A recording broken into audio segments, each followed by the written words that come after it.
নাই সংগঠনৰ নিশ্চিতভাৱে দাগ লাগিবই যে বিভিন্ন সময়ত আন্দোলনবিলাক হয় যে এটা সময়ত আন্দোলনৰ যিসকল আন্দোলনকাৰী থাকে তেওঁলোকে চাৰেণ্ডাৰ কৰে বা বিভিন্ন তেওঁলোকে সুবিধা লাভ কৰে আৰু আমি এটা কথা ৰাইজৰ ওচৰত সদায় প্ৰতিয়ন কৰিবৰ কাৰণে চেষ্টা কৰিম বা আমি ৰাইজৰ ওচৰত এটা বিশ্বাস ৰাখিবৰ কাৰণে শেষ বিন্দু উশাহ থকালৈকে শেষ বিন্দু তেজ থকালৈকে এইটো এটা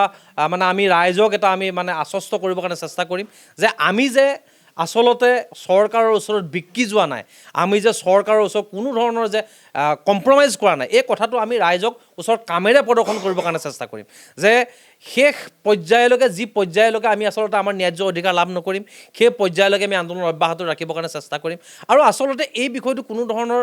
কম্প্ৰমাইজ কৰাৰ কথা আহিব নোৱাৰে যিহেতু ইয়াত আমাৰ জাতি মাটি ভেটি আৰু আমাৰ ভৱিষ্যত সুৰক্ষাৰ কথা জড়িত হৈ আছে গতিকে এনে এটা স্পৰ্শকাতৰ বিষয়ৰ ওপৰত কোনো ধৰণৰ জাতীয় দায়বদ্ধশীল ব্যক্তিয়ে নিশ্চিতভাৱে কম্প্ৰমাইজ কৰিব পাৰিব বুলি আমাৰ মনে কেতিয়াও নধৰে আৰু আমিও আমাৰ স্থিতিত অটল অদম্য যে শেষ বিন্দু তেজ টকালৈকে আমাৰ ন্যায্য প্ৰাপ্য আদায়ৰ এই যুঁজ এই যুঁজত আমি অৱতীৰ্ণ হ'ম